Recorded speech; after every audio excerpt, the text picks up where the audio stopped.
اللہ کے یہاں اپنے آپ کو قبول کرانے کے لیے دو بنیادی چیزیں ہیں، ایک اخلاص، ایک قربانیاں۔ ایک اخلاص، ایک قربانیاں، یہ دو چیزیں اصل ہیں، ایک اخلاص، ایک قربانیاں۔ استقامت واقعی مخلصین کو ہوگی، کیونکہ اس راستے میں آنے والی ناگواریوں کو برداشت مخلص ہی کر سکتا ہے، جس کو اللہ سے چاہیے، جس کو اللہ سے چاہیے، بندوں سے کچھ چاہیے ہی نہیں۔ اس لیے اپنے اندر ہم اللہ سے رو رو کر اخلاص کو مانگا کریں، کیونکہ حدیث میں آتا ہے ادنا ریا بھی شرک ہے، ادنا ریا بھی شرک ہے، ادنا ریا بھی شرک ہے۔ تو ایک ہے اخلاص کہ اللہ کے لیے ہونا، ایک ہے استخلاص کہ اس کام کو کام کا ہو کر کرو، اس کام کو کام کا ہو کر کرو۔ میرے دوستو، بزرگو، عزیزو، اغراض اور اخلاص ایک مومن کے دل میں جمع نہیں ہو سکتی، اغراض بھی ہو، اخلاص بھی ہو، یہ ایک مومن کے دل میں جمع نہیں ہو سکتی۔ ایک استخلاص ہے، وہ یہ کہ کام کا ہو کر اپنے آپ کو کام کا اپنے اللہ کا ہو کر کام کرو، اللہ کے لیے کرو،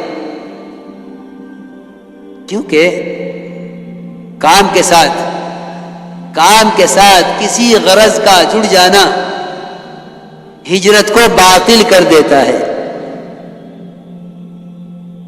کام کے ساتھ کسی غرض کا جڑ جانا ہجرت کو باطل کر دیتا ہے۔ سنو دھیان سے، ہجرت کو باطل کر دے گا کام کے ساتھ کسی غرض کا جڑ جانا۔ میں آپ کو قصہ سناتا ہوں۔ ہوا یہ بات اصل میں پیش اس لیے آئی، ایک جماعت جا رہی تھی ایک ملک میں، ایک جماعت جا رہی تھی ایک ملک میں۔ جماعت کے جانے کے وقت ایک صاحب اور آئے کہ جی مجھے بھی جماعت میں جوڑ دیا۔ بھئی تم پہلے سے کہاں تھے؟ تو ساتھیوں نے کہا کہ نہیں بھئی، یہ تو اصل میں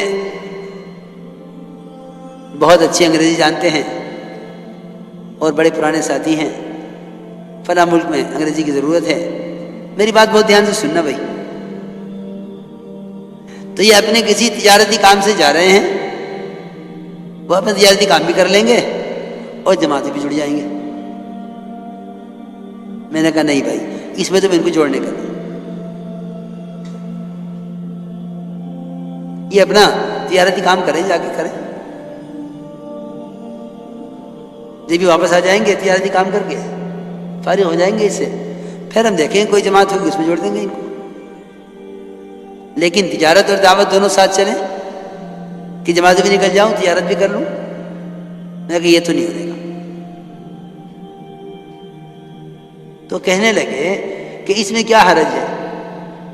میں نے کہا دیکھو بات یہ ہے کہ ہم سیرت پر کبھی غور نہیں کرتے کہ ہمارے کام کا طریقہ ہے، مزاج، ہمارے کام کا طریقہ کیا ہے، مزاج کیا ہے۔ تو میں نے ان کو واقعہ سنایا کہ عمر رضی اللہ تعالیٰ عنہ نے اپنے ساتھی سے یہ فرمایا کہ جو شخص اللہ کے راستے میں نکلے، اللہ کے کلمے کو بلند کرنے کے لیے، اللہ کے دین کو پھیلانے کے لیے،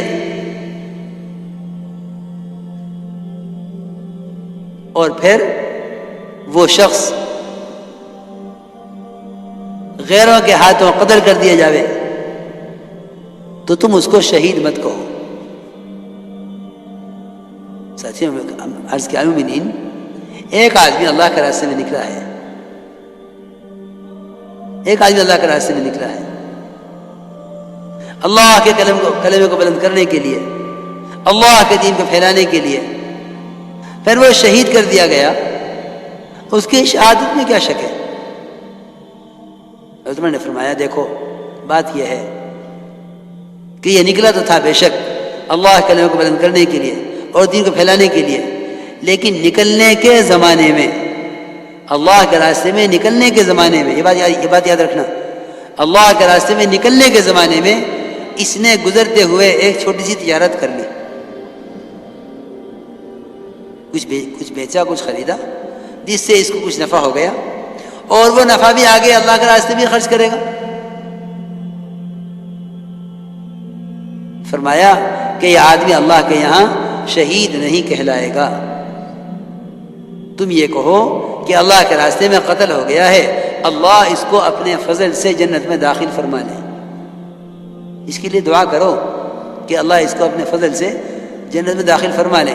واقعی شہید تو یہ نہیں ہے، کیونکہ تمہیں معلوم نہیں کہ اس نے نکلنے کے زمانے میں ایک چھوٹی سی تجارت کی ہے اور وہ تجارتی مال اس کی سواری پر رکھا ہوا ہے.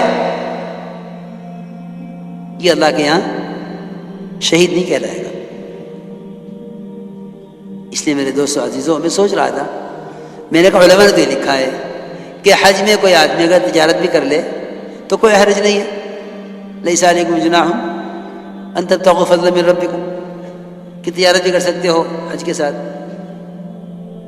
حالانکہ فریضہ ہے اور زندگی میں صرف ایک مرتبہ فرض ہے، اس میں تجارت کی جا سکتی ہے. یہ کام اتنا نازک کام ہے کہ اپنی ہجرت، اللہ کے راستے کے خروج کو اللہ کے لیے اتنا خالص کر لو کہ اس میں ذاتی کوئی کام اگر شریک شامل کر لیا تو ہجرت متاثر ہو گئی. فرمایا حضرت عمر نے کہ یہ آدمی شہید نہیں کہلاوے گا اللہ کے یہاں، اس کو شہادت درجہ نہیں ملے گا. کیوں؟ کہ یہ مہاجر نہیں ہے.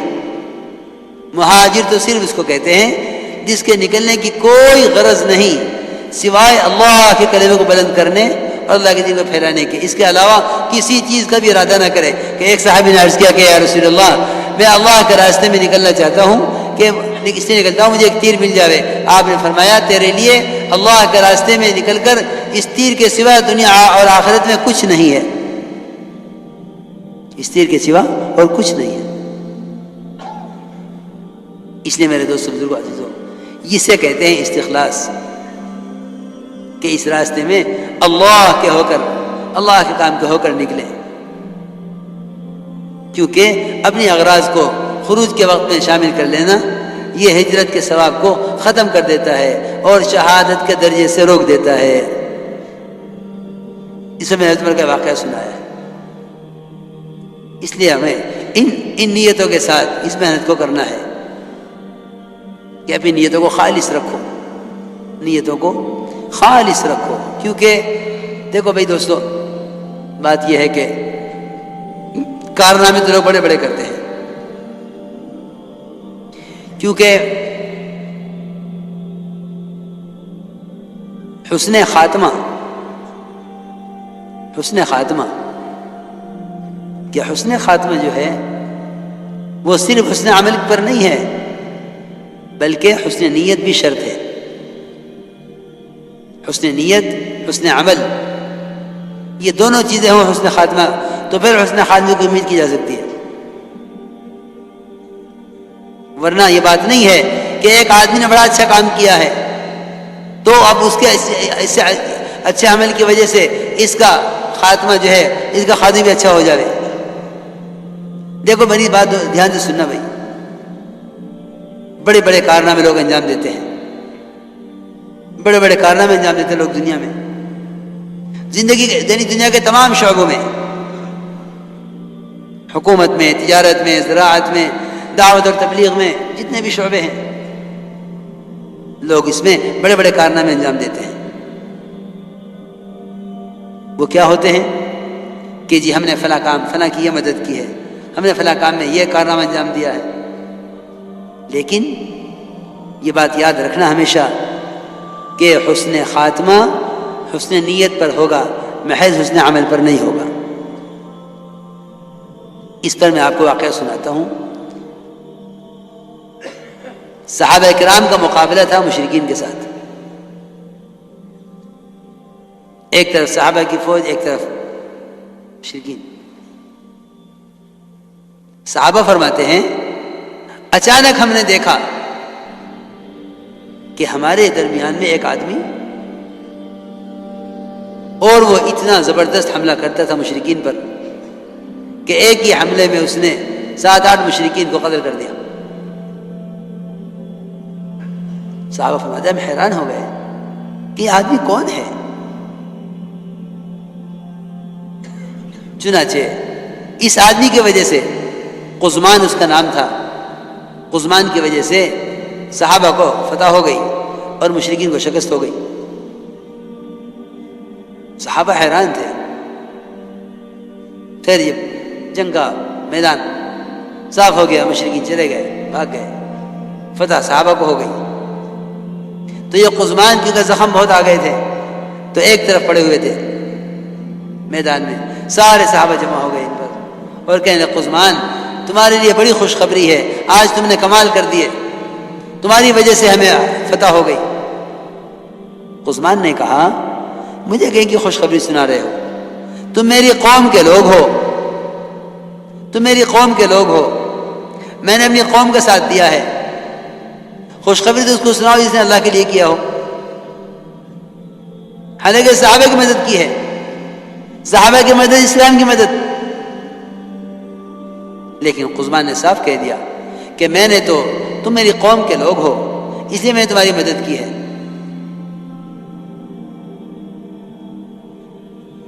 پھر روایت میں ہے کہ قزمان کے زخموں کی تکلیف زیادہ بڑھی تو قزمان نے ان زخموں کی تکلیف کو برداشت نہ کرنے کی وجہ سے ایک تیر نکالا اپنے ترکش میں سے اور اپنے آپ کو اپنے ہاتھ سے قتل کیا، خودکشی کی۔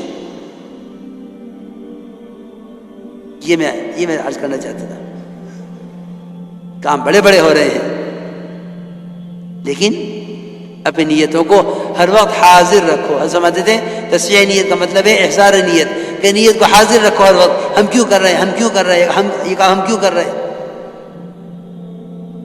اس لیے میرے دوستو عزیزو، ان تمام چیزوں کی حقیقت کو اندر اتارنے کے لیے اس کے لیے نقل حرکت ہے۔ جو کچھ سنا گیا اللہ اس پر عمل کرنے والا اور آگے لوگوں تک پہنچانے والا بنائے۔ مزید اصلاحی بیانات کے لیے ہمارا یوٹیوب چینل ایمان و یقین کو سبسکرائب کریں۔ جزاک اللہ۔